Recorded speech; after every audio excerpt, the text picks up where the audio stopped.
What's up, beautiful people? We are here. We are back for our second focus discussion. And again, this is a focus discussion brought to you by Youth Talk, Youth Talk United. It is an organization, a nonprofit organization here in the Birmingham, Alabama area where we work with the youth on many different skills. And we are just excited about bringing these focus discussions. We had another one, I think exactly about a month ago. So our first one, and that one was on just all um, the protest and civil unrest that was going on, and we talked with the youth. So we brought that one, and we're back now with this one because, as we know, that school is coming back upon us fast, and for the educators, it's already here. So that is what we're talking about tonight. I'm Mike James of P&Z Life Coaching. I'm a life coach and speaker, and I'm on the board. I serve on the board for Youth Talk. So I'm just excited about this topic tonight to express some of the things that the youth have been talking to us about. And also, as we said on the post, we have a special guest with us tonight. So it's always good. We know a lot of times, Dr. Trinity, that people talk about things, but they don't have any idea what's going on because they're on the outside looking in. And a lot of that's going on right now, Mike. A lot of that is going Yes, on right now. exactly. So we're excited. Our special guest is none other than Dr. Trinity Hare, and she is an educator. And I want you to just take a moment to introduce yourself. Okay. Well, like Mike said, I'm Dr. Trinity Hare, and I am the easiest way for me to put it whenever someone asks me is I'm a chiropractor turned teacher. So I'm one of those crazy people in this world that literally chose to be a teacher. And people often ask me, coming from a financially sound field like medicine, going into education, which my educators know there's not a whole lot of money in it per se compared to your responsibility every day. But my answer to them whenever they ask me why would you do that, and I said because I get to do that. The better question is why did God bless me to do that? When it comes to education, it's truly my passion because it's my calling, and that's the difference. When you walk in your calling, walk in the vision that God has for you, He gives you every provision that you need. So a little bit more about me is that I am currently in eighth grade, a middle school teacher. I'm an eighth grade science teacher. I know, pray for my strength in the Lord. Yes. I teach eighth grade science, and I do get to teach one of probably the most exciting fields or specialties when we think of education. So I'm an eighth grade science teacher at Hueytown Middle School. So we protect the paw, go Panthers, to my babies that are listening or watching. And I have some duality in education. So I teach at Lawson State. Also, I teach anatomy and physiology. I have mostly pre-nursing students or pre-healthcare students for the most part. So I kind of have those two different roles when it comes to education. But when it comes down to it, for me, it's where my heart is. When we just talked about the misconceptions sometimes, or people speaking on things that they may not necessarily have facts on. When we talk about teachers in the classroom, I am here for every single teacher in this world to tell you that if it were not for a pandemic, we would prefer to be in our classroom with our kids any day of the week. It breaks our heart to not be able to put our arms around them, to hug them, to make sure that they're taken care of, to make sure that they're eating okay, to make sure that their emotional well-being is intact, that they're healthy in these. When we talk about SEL, that social emotional learning, that's something Right. that teachers focus on. We sometimes have to be a parent outside of the classroom before we can, outside of the household in the classroom, before we can ever teach them anything. It's plenty of times my kids come into my classroom and I have to hug and cry with them for 10 minutes while I let the rest of them just kind of work on some book work or something, or some type of pre-scheduled activity, while I just get my one or two students together emotionally before I can even think about teaching them something. So that whole idea that teachers don't want to be in school, that's not the truth. We Right. don't want to be at home per se, like people think, to not, and just collecting a paycheck. Because listen, we have worked harder while our kids are coming back virtually or remotely, because that terminology has changed. Our kids coming back remotely, we've worked harder over the summer. I can guarantee you that our teachers have stressed more this summer than any other summer. And that's a time that's really meant for us and our families. But we've worried so much Right. about how our kids are going to come back, what that's going to look like, that we haven't had a chance to really enjoy our summers. So all that to say, that's just Yeah, a little bit about me. definitely. Like, And right. And thank you so much, Dr. Trinity, first of all, for doing this. And I think it goes to speak to your passion. And first of all, in your intro of what you came from to doing this is where your heart is, and you followed a calling and a passion. And so I think absolutely, that's the thing that is not highlighted enough. Like the ones absolutely. who really care, those who are following their, their heart and their passion for this. Hmm. And so, first of all, just thank you real quick to everybody who's watching on Facebook as well as YouTube. We're on Facebook and YouTube. See That's one of our board Martrice. members commented, Martrice. So, Hey, how you doing? Martrice. And I know that our founder, Erica Perry, I know she's watching as well. Absolutely, she's And amazing. yes, our first discussion was with her and I, and so we're excited tonight to be talking about this. The reopening plan. We had a group, a hangout, virtual meeting with our young men as well as our young women to just discuss these things that we're talking about this evening. So we're just so excited to have you on as an educator to give that viewpoint and that perspective of being in there, and it's not just opinions and everything. So one thing I wanted to do real quick before we kind of talk about the feedback of the youth is just talk about the reopening plans for the different schools. Um, so with Birmingham City Schools, and correct me if I'm wrong on any of these that you know of, but with Birmingham City Schools, if I believe correctly, it's August 24th is the start date, and virtual only for the first 9 weeks. Um, Yes. and Go ahead. and so We'll talk about it after we kind of review all of them. Okay, awesome. And so with that, Birmingham City Schools as well as Jefferson County, that will actually delay it a week, and it'll be September 1st. But the first 9 weeks as well will be remote learning, remote online learning only, and that same thing applies for Bessemer City Schools. Hoover City Schools, they'll be starting on August 20th, and they will do the staggered schedule, which is for the first 4 weeks. So that first 4 weeks of the school year, it'll be based off the first letter of the last name, and they'll do 2 days in person learning, and then another group will do 2 days in person learning, and those other three, so it'll be Monday and Thursday, and then the other group is Tuesday and Friday, and the other 3 days will be remote learning. Homewood has a little bit different, where it's in Vestavia City Schools as well will be that alternating day schedule based on last names. Homewood City Schools is a little bit different, where it's more of an option, and they'll be starting on August 19th. Hoover City Schools, August 20th. Vestavia as well, August 20th, which they have the alternating day schedule as well. Homewood, there will be in person and virtual, and they have a protocol where the parents are kind of having a choice in what they allow the kids to do. So that's just some of the reopening plans for the areas that we work with for the youth. So Dr. Trinity, definitely correct me or add on anything that was incorrect or that needs to be added. Um, so I'll start with saying I teach in Jefferson County, so I am not 100% other than with um, friends or other colleagues or peers in the field of education, exactly how the other districts or other systems are planning on, other than the things like you guys get from social media and just kind of word of mouth. So I am not 100% sure on all the systems how they're coming back from what you just reviewed for me. I think that's pretty accurate. One thing I do want to point out is our terminology has changed a little bit when we talk about education. So we have the traditional kind of brick and mortar where we're in our classroom.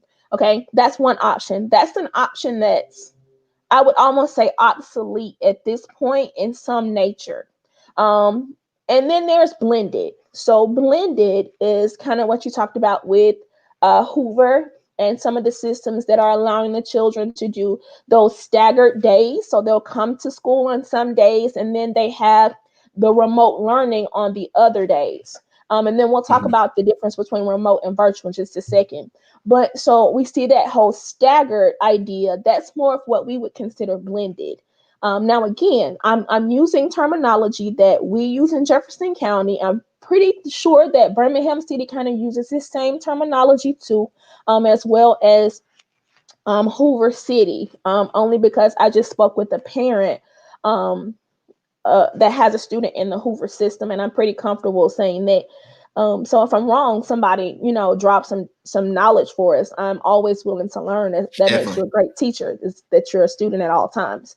But going back, so when we talk about traditional, that's the students in the classroom. That's our original brick and mortar idea. Everybody's coming in the classroom, the teacher, the students, nothing really has changed. The other option would be, of course, that blended. The third option is what we call remote. When we say remote, we're talking about, for Jefferson County especially, Jefferson County teachers or Birmingham City teachers still teaching their students, but the students aren't physically in the classroom.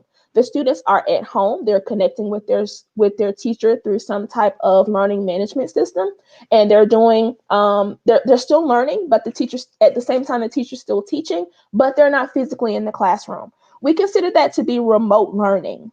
Now, when we talk about virtual learning again for Jefferson County, and even I'm sure for Hoover City schools, that's not Jefferson County trained. Those are not Jefferson County trained teachers or certified teachers that are teaching in this virtual school. That's actually other companies that are kind of contracted out, or their services have been sought out by that district to teach those students. Now, again, I teach in Jefferson County. I'm not sure about all other districts. I can tell you that from Jefferson County. And based on my conversation with the Hoover parent, that's what's happening in Hoover as well when we talk about virtual learning. So to focus on Jefferson County for just a second, Jefferson County, which by the way, I was shocked when our superintendent said the other day, we service 36,000 children in Jefferson County. 36,000 Wow. children. That's a lot of children, which is Hmm. one of the reasons why blended isn't really the best option for Jefferson County. It's kind of hard for us to say, oh, some of our kids will come to school this day, some will come that day. Financially, it just doesn't make sense with that many students. I'm a firm believer in, I will teach you on the side of the road. I have been the person, Mike, that I've been Right. in Publix and I've taught somebody something standing in line in Publix. I'm a teacher no matter where I am. So it doesn't Right. matter where my kids are, I'm going to teach them. So, but Jefferson County, we didn't really have that blended option.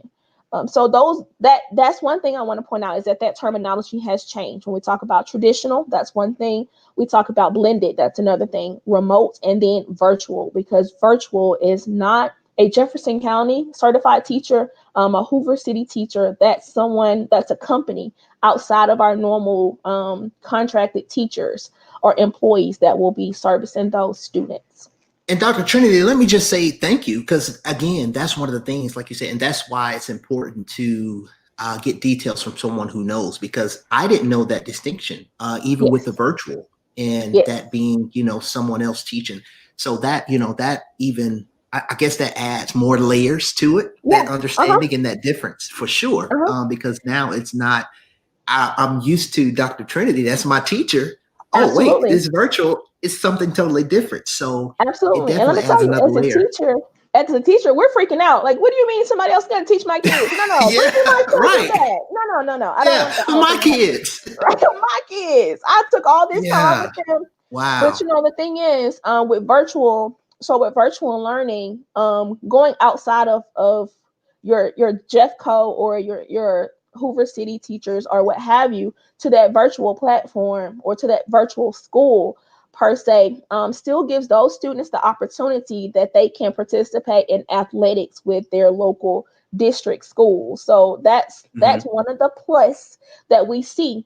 The other thing is that once a student is in that virtual kind of realm, they can come back to their district. I think of virtual like when we think about someone who was homeschooled before all of the pandemic happened, someone who was homeschooled and they were following the system of a learning management system from a company. That's kind of what we think about when we look at virtual.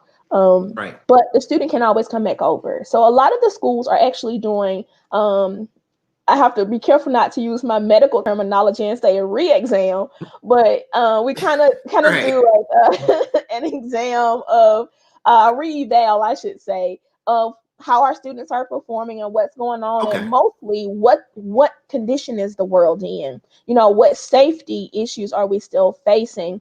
I think ultimately the goal is this: we want everyone to be safe. Hmm. This I don't mean this to sound morbid, but dead teachers can't teach, and we can't Right. teach dead students. What do I Right. mean is, I am willing. An active shooter comes into my school, comes into my classroom, I will lay down my life for my kids. My kids always say, Dr. Trinity, you know what? I think you would shoot somebody for us. Listen, when it comes to my kids, Mike, Right. I do not promote violence, but I don't play when it comes to my children, Yeah. because their parents have given them to me. And more importantly, God has given them to me. So trust and believe. I will lay down my life for my children. And I say my children because I can speak again for every teacher. We love them like they're Hmm. our own. We spend more time with them than our own sometimes. But when it comes to intentionally risking our lives, that's a whole different that's a whole different cup of tea. Um, Right. so we're comfortable, of course, with our kids being safe. We want them to be safe. We want our fellow, co-workers, our fellow teachers to be safe. That's what it comes down to, the safety of everyone. So, a lot of people are saying right now, well, how are the kids going to learn? How are you going to teach? And I even ran into this lady the other day that said, I think teachers shouldn't get paid because y'all not doing anything. Ma'am, Oh, wow. ma'am, listen. I don't know what you know about teaching, but you never turn that off, okay? You never Right. turn that off. So it's there are a lot of misconceptions out there. There are a lot of ghosts kind of out there floating around, but it comes down to that the health and the safety of our students, the health and the safety of teachers, of faculty, period, staff, period, is what's important. Right. Definitely. And I think that's the thing too. Again, it's also hearing that side from an educator, because many people assume they know what teachers are thinking or what they're going through, or what they're doing or not doing, and you don't know unless you are in a situation. And so, like you said, a lot of just misconceptions and false information is out there. And I think Yeah, that's not only as we look at schools, but just on a grand scale. It's just a of lot of life, absolutely, misinformation and back and forth, and so it's important to get things from the source and people who know, period. absolutely, Like absolutely. whatever that may be, people who know and know what they're talking about. Mhm. So I want to encourage everybody, if you have any questions or comments or anything, feel free to drop them in the comments.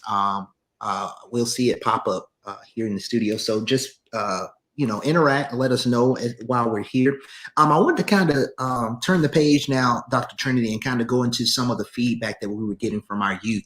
And Okay. so some of the questions like that, these conversations went on like mid-July. So as we know, since mid-July, things have changed A lot already. has changed. A lot has changed, and that's another thing I want to say, Mike. A lot has changed over the past couple of weeks, the past couple of days, and Hmm. it can change over the next couple of hours. I mean, Right. at this point, when it comes to education, we have to be extremely flexible. Um, I, for my school, I serve as what's called the lead mentor teacher.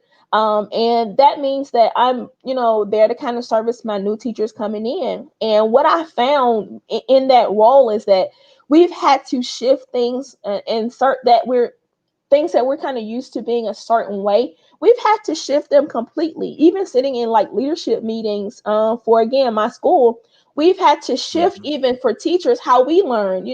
We can't go into the Jefferson County Board of Education and sit down for our meetings. We're doing those virtually or remotely. We're doing those Hmm. remotely the same way that our kids will be, coming in remotely to us. That's how we're going into our meetings. So the thing to remember is that we have to be flexible because this is changing. This is something that's not at this point to me, nothing is set in stone. It's likely that they can say at the end of a 9 weeks, at the end of a 4 weeks, that okay, yeah, our idea is to return back to traditional learning, but we don't really know what's going to happen we're still getting positive tests we're still Right. getting positive COVID tests. We still have a number of people who haven't been tested who are dealing with the symptomology. So it's flexibility. That's the only way for us to truly survive these legendary times. That's one thing that I'm instilling in my faculty that I work with. It's just something I've been saying. This is going to be legendary learning.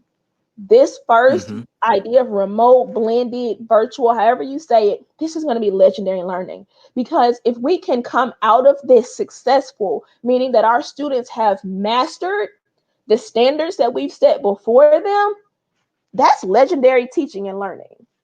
Yeah, definitely. Definitely. I love that word, legendary, because the success of this school year, just across the board, the success of this school year will be legendary.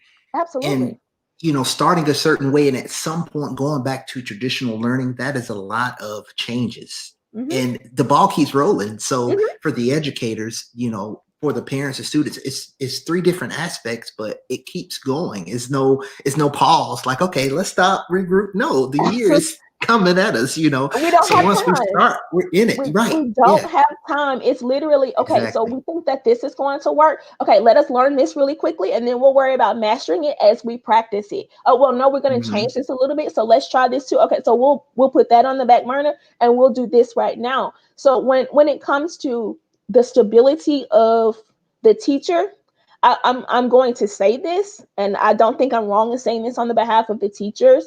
Um, we need a little grace. We need a little grace because we're extending ourselves to uncharted waters, just like our students, just like our parents. And we're not here, just like you guys, we're not here by choice. So we're not going to always have the answers. People are always used to teachers having the answers. We're supposed to know everything. We're not going to always have the answers right now because we don't have the answers. So Hmm. we're just asking for a little bit of grace. Right, definitely. And I think that should be something across the board right now. That should be a word that's just hovering over us. Some grace, Absolutely. Because Um, for our students, we're going to have to do the same thing. We're going to have some grace for our students. We're going mhm. to have some grace for our parents because everyone is, I hate the word fear because God didn't give us that word. It's something we picked up. But we're all kind of living with this thing, like you said, hovering over us of us uncertainty. And Right. we're going to have to give more patience to each other. We're going to have to give more grace to each other, more mercy, because this is new to everyone. Parents Mhm. haven't had to parent through a pandemic. Kids haven't had to Right. grow up in this pandemic. We haven't had to teach in this pandemic. So it's important that we all extend each other that grace. Definitely. Yep, that is so true. And so that is a great segue into kind of some of the feedback that we got from the youth. So from the youth and the discussions that we had, there were general questions. First of all, how do you feel about, starting back and everything starting back in school, from school to sports and everything? And there's a wide range, right? Because again, the youth are not a monolith. So they're not one way in thinking, just like adults. And so Right. you had everything from, I'm ready, I am tired of this, because Mhm. one part of the response that we get from the youth is that social environment. That Yeah. we had some of the youth that said, listen, I want to see my friends. Hmm. I want to get back into sports. Some of our youth have been now, school is just starting back and educators are going back, but some of our youth have been practicing or doing some type of Serious sports social activity all distance. summer. Yeah. So that's one of the things we had. One of our youth said, look, I don't care. If they just give me 1 week or 2 weeks, I want to be in person. I want to be there. I want to see my friends. I want this. It's kind of Yeah. that social aspect of it that's so strong with our youth. And that was overwhelmingly the response. However, on the other side of that spectrum, we had some of the youth that say, I think it's stupid. I don't think we should be put in this position to be around that many people. And with our youth, it's so amazing how brilliant the minds are of our youth. We think maybe a 12-year-old doesn't Absolutely. think deeply, or a 14-year-old, Absolutely. and they do. Mhm. We had some comments about, you can't expect all of us to do right and to make sure that we're whether it's in person and wearing masks and being clean and all that stuff, because some Mhm. people are just not going to do it. So um, one thing I'll go back to you, what you said is with the youth. I think and again, I don't like that word either, fear, but it's an anxiety. It You're is. anxious about, you're not knowing, because that's the Mhm. thing with 2020 and COVID-19, right? It's so many uncertainties. It's so many things that we don't know. Things that Yes. we hear and see and maybe believe, but we don't know from, like you said, day to day, hour to hour. Mhm. It's interesting that you said that too, because when I was just looking up some of the reopening plans for schools, They're there was changing. 5 or 6 dates. So I'm scrolling and like, wait a minute, And it's a you'll new go back date. and see it'll say edited, let's say in Yes, 7 at 6:48, and then tomorrow it'll say edited at 8 at yes, 7:28. So it's right. it's changing. We And definitely need some fluidity here.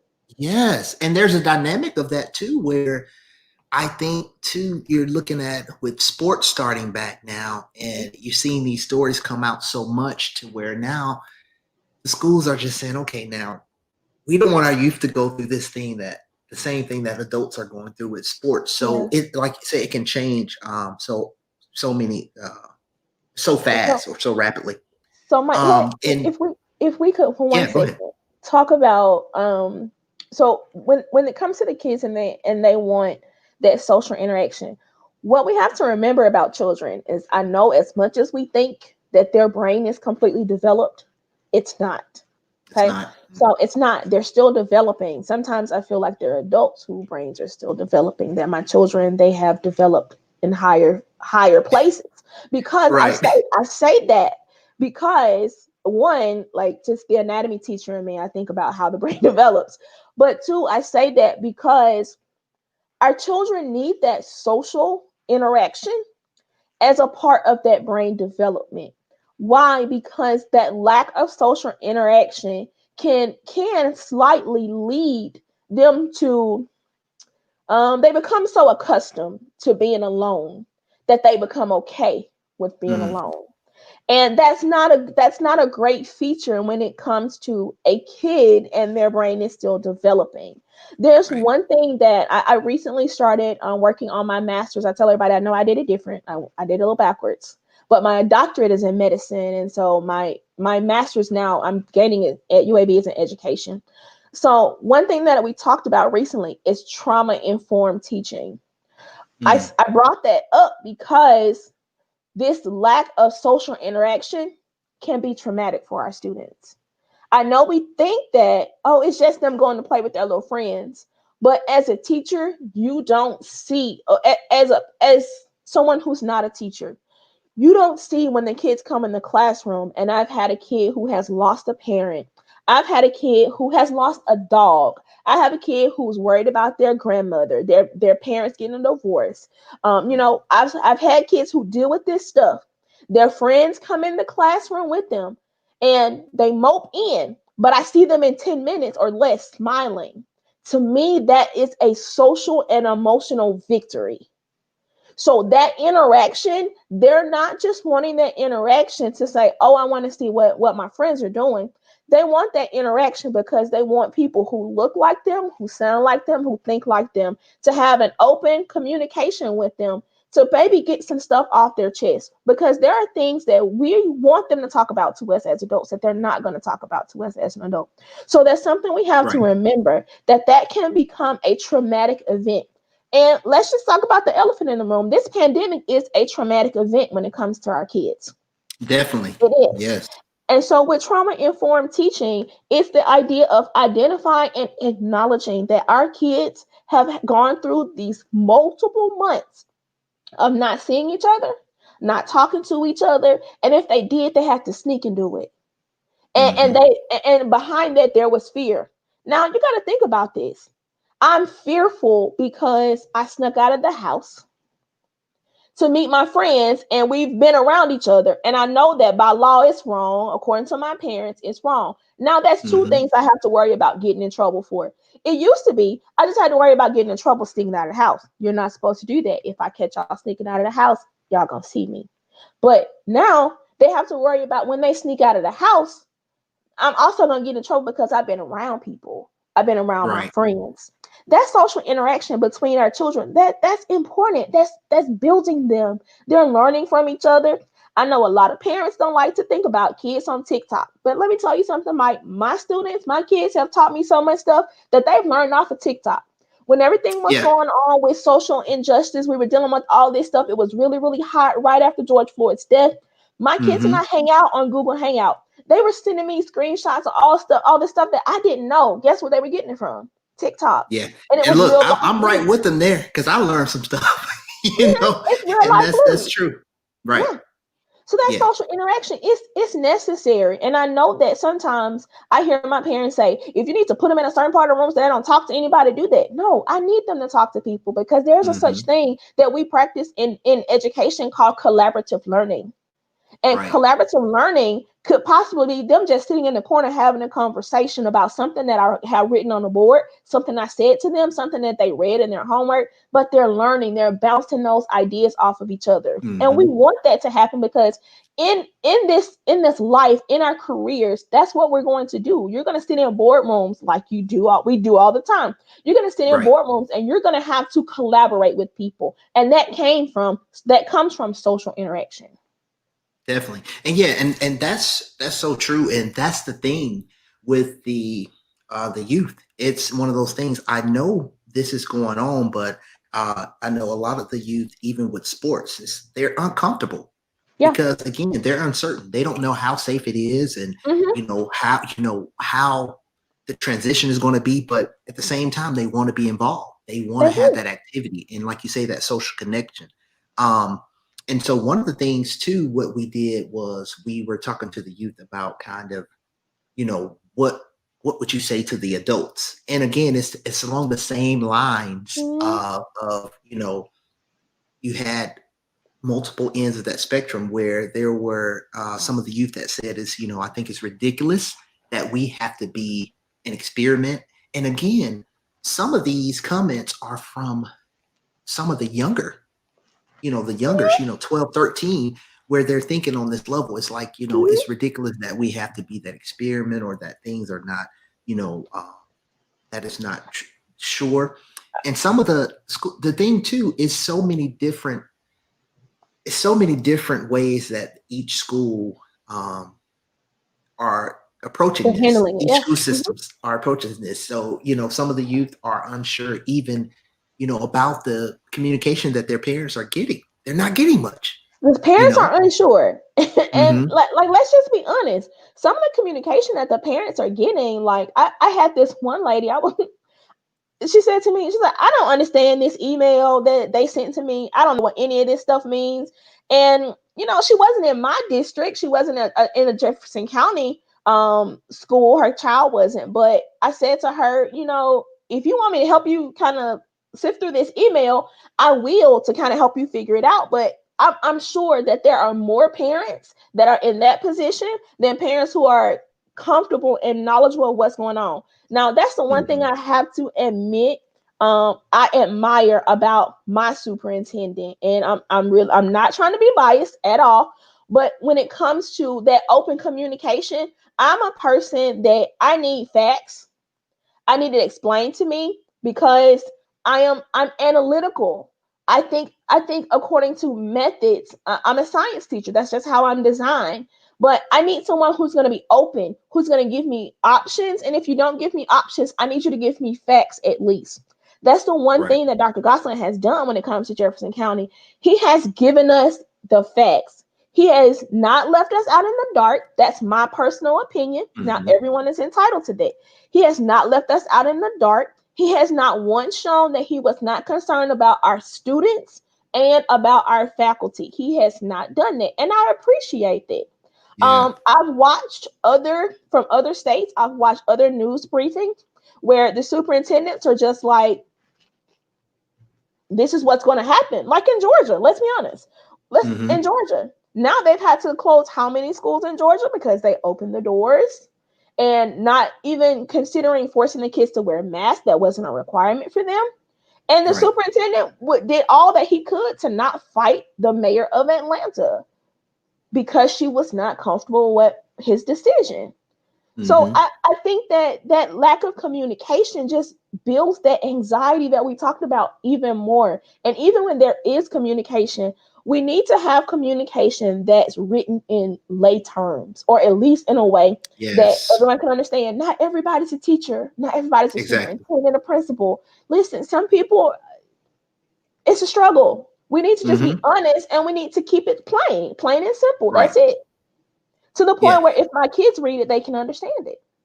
Exactly. And that's the biggest thing too. A lot of times my wife and I say the things that are for the public, it seems they make it so difficult to understand. And it shouldn't be that way. You shouldn't have to be highly educated to understand certain things, especially in a situation like this. Like, I need to read this and it's factual and I understand, like, oh, okay, I get this. Not feel like I'm sitting in a calculus class, like, wait a minute, I'm doing equations. I got to balance the equation. And I'm telling you, like, sometimes it's hard because as a teacher, as an educator, it's hard to turn it off.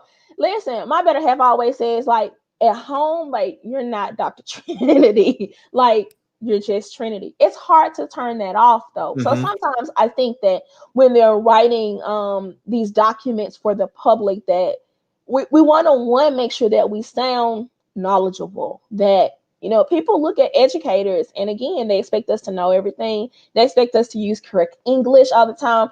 I tell people all the time, I'm a science teacher, so it's no telling what might come out of my mouth. It may not be grammatically correct. But at the same time, like, I think it's important that our admin remembers that not everyone is, like you said, you know, college educated, or not everyone has a strong grammatical, you know, foundation. Some things just need to be plain and simple, ABCD, you know? Yeah, definitely. And so kind of getting back to like what the youth are saying to the adults. And again, it was a wide range of responses that we got, you know. One of the bigger things too is communicating. The youth want to be heard. They want to feel like, okay, you do care about us, and that it's not just decisions. Right. And it's not just decisions being made, not with, you know, not a care about what we feel and what we're doing, and the fact that it is, you know, that it's us that's going to be affected. So I think that's one of the things too. And that's a common thread with the youth, is they feel like nobody's listening or nobody cares. And so that's a big thing. So one of the things to turn it a little bit, to go from the youth to the adults, I wanted to having you on here again. So glad that you were able to do this. I wanted to kind of turn that question to you, like two questions. Like, what would you say to the kids, to the youth, you know, across the board in this, as we approach reopening, and then to turn it to the adults, meaning the parents, the counselors, the mentors, the coaches. So twofold with that question. Okay. I'm going to address our kids first. So this is the kind of the communication that I've had with my students. You know, I said I teach 8th grade. So my students are now, you know, freshmen in high school. So we've had, you know, open communication about it. And guys, this is what I say. I know right now it's unfamiliar to you. I know that it doesn't look like what you have ever saw school to look like. I know that you're nervous about it. I know that some of you are upset about it, about so many aspects of it. This is what I'm going to tell you. Own your feelings about it. And it's okay. It's okay for you to express your feelings to the adults. It's okay. What's not okay is for you to keep those feelings inside and just go with the flow because somebody said that's what you had to do. That's not fair to you. So if you're anxious about it, if you're feeling nervous about it, tell somebody. It's okay. It's okay. That's honestly, we're here at Youth Talk United to listen. We don't mind doing that. If that's something that you guys want to do, you want to continue to talk it out, Mike, we're here to continue to talk that out with you guys. I Right. know that it's unfamiliar. I know that you're nervous, and that's okay because guess what? The adults won't tell you, but we're nervous too. We Mm-hmm. don't really know what's going to happen. That's why we can't really give you guys answers. So what I again say to my kids is that just keep that line of communication open with the people who care about you, the people who are around you and want to listen to what you have to say.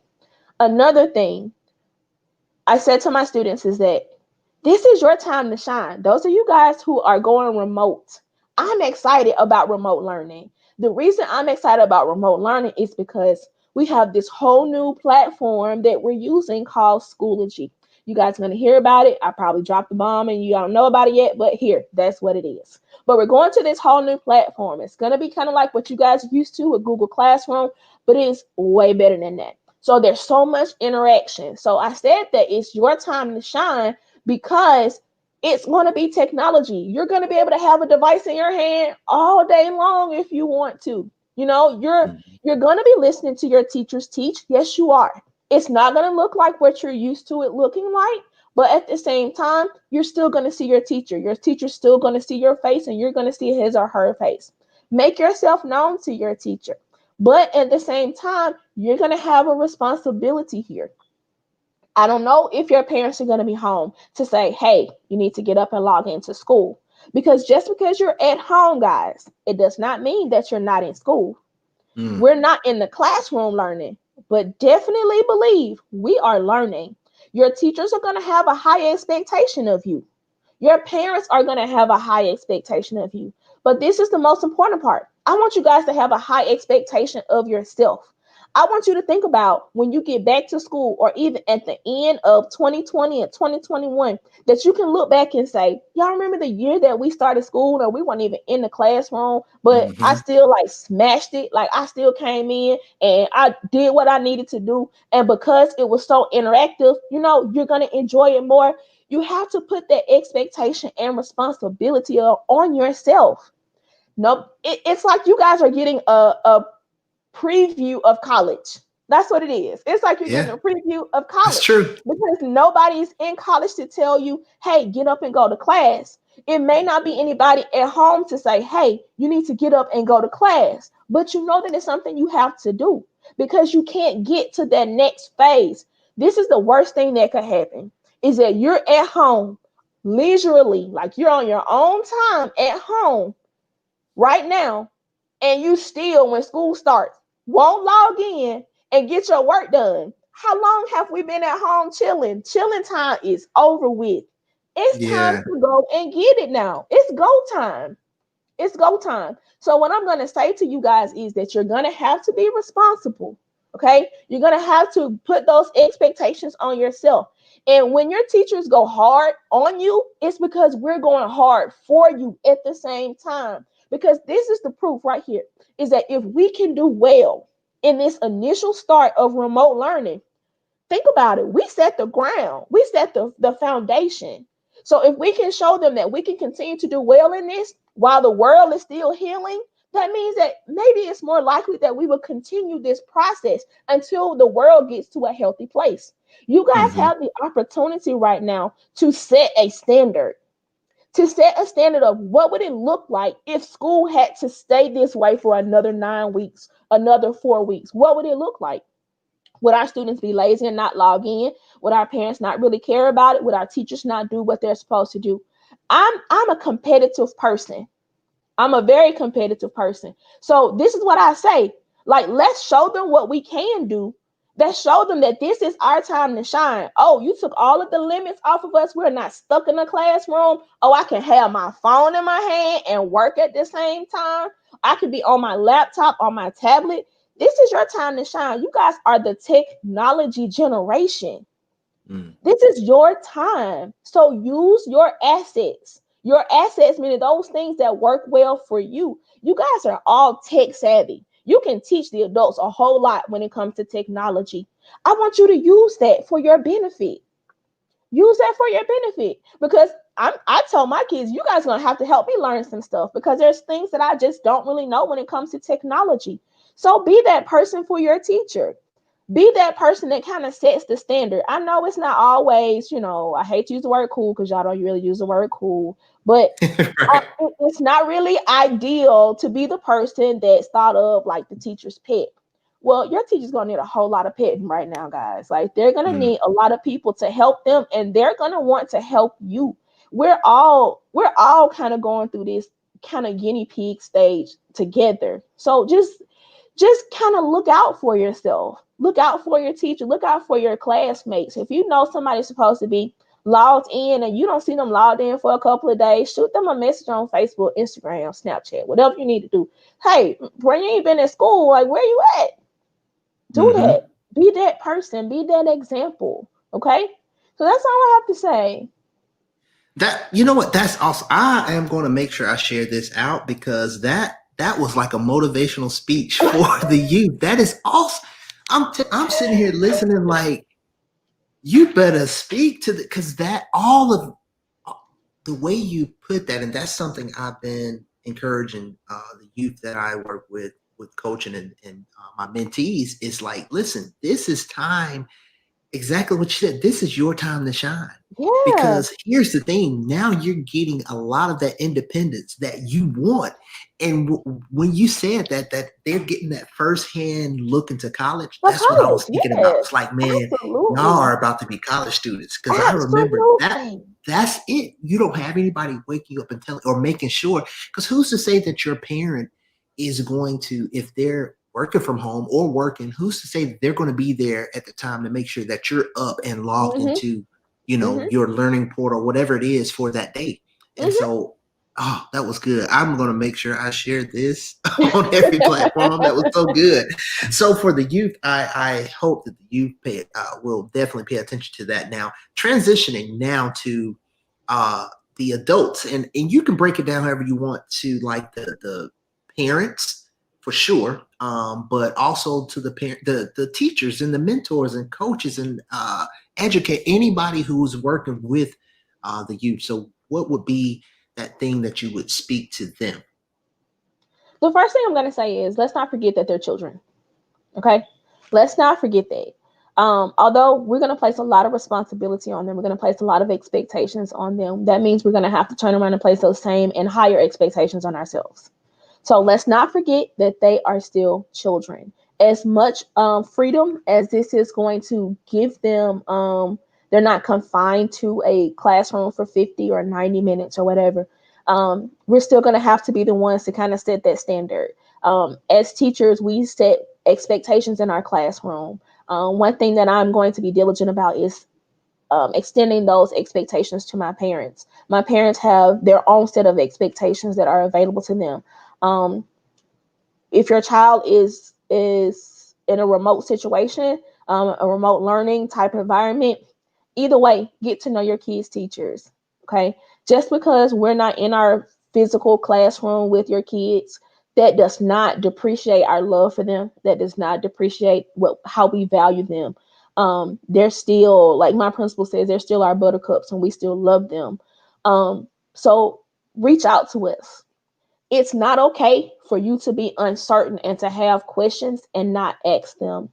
Each teacher is going to be available to you for whatever need as far as your child's education that you're going to need from us.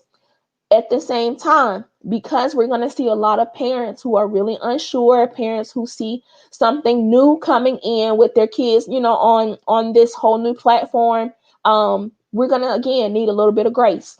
Okay, the teachers are going to need some grace, the kids are going to need some grace, and we're going to have to in turn give that to our parents, our caregivers. And I don't really like to really say parents, because Mike, I'll tell you what happened is that I kept referring to one of my kids and I kept saying, I'm going to have this communication with your parent, with your parent, with your parent. And what my kid said to me was, well, you must gonna go to heaven, because no, he said, you must gonna go to Elmwood because that's where my mama is. And Wow. it cut me down so much. And I Mm-hmm. realized that's not a term that I need to use. I'm going to say family.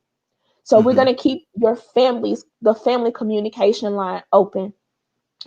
Teachers want you to reach out to them if you're unsure. Don't think that you're bothering us.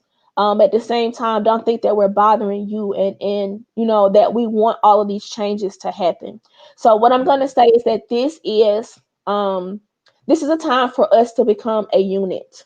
If teachers and families have never been cohesive before, this is a time for that cohesion to happen. This is a time for that gel to happen right now, because our kids are going to need all of us to get through this. They're going to need the expectations, the support, the love from every aspect of their life, every area of their life. So I'm going to say to you guys, just work with us and let us work with you. And then together we can work with the kids.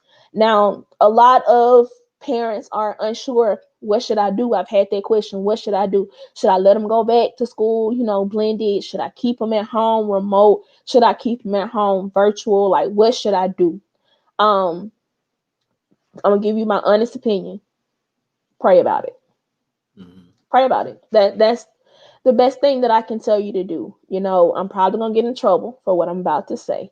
But when it comes to Dr. Trinity's classroom, my kids call me Dr. Hare. When it comes to Dr. Hare's classroom, everything starts with a prayer. No, I don't force my kids to pray, but I go to the Rock Church, and we've gotten to this stage where we pray every day at 12 o'clock. This is the amazing thing about it. My phone started going off first couple of days of school, first weeks of school. My kids would see me stop in my tracks, bow my head, and pray. At first, they would keep talking and being loud. Slowly, they started to decrease their volume. It eventually got to a point where they were completely silent. Then it got to a point from where they were no longer silent, that I saw them bowing their heads and praying. Children model what we do. When you give them something to follow, they will follow it. Give them a mold to feel. Show them the expectations. Tell them the expectations. You be involved, and that's going to make them want to be more involved. I know that you guys are nervous about what's going on. Everyone is, and it's understood that everyone is kind of in this together. But it's going to take us working as a team. It's going to take us working as a unit. The best advice I can give you when you're trying to decide what to do is to pray about it. God will never lead you astray. Yeah. I appreciate that. That is so good. And just this whole discussion, because again, the outlook and the direction I think we took it, because it can be easy for us to have just a whole doom and gloom conversation, Oh yeah, right, no, no, during this no. time, but that's not how I operate. So again, Well, I appreciate because I'm I telling you, like, this appreciate is the thing about it. Like I said, this is going to be a season of legendary learning. It's going to be a test of the parents, of the teacher, of the student, of the entire unit, of the family. It's going to take that. It's going to take this unity. Absolutely. He said community can't be spelled without yeah. unity. Unity can't be spelled without you and I. That is absolutely the truth, Nigel. Without you and I, meaning the teacher and the parent, and involving our student, without that cohesiveness, this is not going to work, guys. So it's going to take us all to do that. When it comes to coaches, like, my better half is a coach, and we often talk about the relationship that coaches have with students. And the thing about it is, coaches are motivational people anyway. So they're able to get and make these relationships, these bonds these bond with kids that are lifelong. So I think when it comes to coaching or coaches, you're able to identify the asset of your athlete. We're gonna have to take that asset, and coaches are really great at this, and influence that to fall or spill over into the classroom. That's the one thing about all the coaches that I've ever encountered, especially my coaches at Hueytown Middle. Like, I give them props, because they'll walk in my classroom at any time. My baseball coach, my basketball, football coach, they'll walk in my classroom at any time. Oh, Dr. Harris, so and so giving you an issue. See me right now about that. And I appreciate that. So with the coaches, you guys continue to do what you do. You guys build them physically, but at the same time, you guys build them emotionally. And we're just going to take that same energy, and we're going to push it in the classroom, whether that be virtually, remotely, or even blended. It's just going to take all of us to get that, to get this task accomplished, or mastered, as we say in education, to get our standard mastered. It's going to take us all. Right. Definitely. I love that. Man, again, Dr. Trinity Hare, you are such a in just this less than 1 hour, you are such a joy to have in our education system. And I think, Thank you. me being me being a mentor all these years, and an uncle and a godfather and a life coach and all this to youth, that's one of my passions, to youth. And Absolutely. just in this talking with you, it's like, man, if I could just clone about 500 U's and just disperse I out into wish, the ethos, I wish that I would would be just send one amazing. to every school that I knew. Oh Just like man, yeah. love the way I taught you to love. It's Yes. but And I that's think that's what that it's all comes down about. to like as teachers who truly choose to be teachers, it's because the love and the passion that we have for education and that we have mostly for our children. Like I said before, we will love them through whatever we need to love them through. We will coach them through whatever we need to coach them through. But at the same time, we set expectations and standards because our goal is always for them to come out better. Yeah, definitely. I love it. That's awesome. Um, Again, thank you so much. On behalf of Youth Talk United, Dr. Trinity and myself, we both serve on the board, and we're just excited. And I Yes. know, of course, I'll be talking with Erica and Nigel as we have more discussions with the youth, but I'm sure we'll have other focused discussions, and I'm Mhm. sure we'll be revisiting this once school starts. Once school So starts, we'll have a whole different yes, because it's going to be conversation. right, a whole different info and data to Yay! just to just Yes. sort through. So again, thank you so much for everybody that tuned in, for the feedback, everybody who will watch the replay. Dr. Trinity Hare, thank you so much for your time Thank and doing you, this Mike, so on much this for Friday doing this evening. for our kids. Yeah, I Absolutely. love it. I love it. This is again, you said the same thing. It's that passion that I have for Mhm. the youth.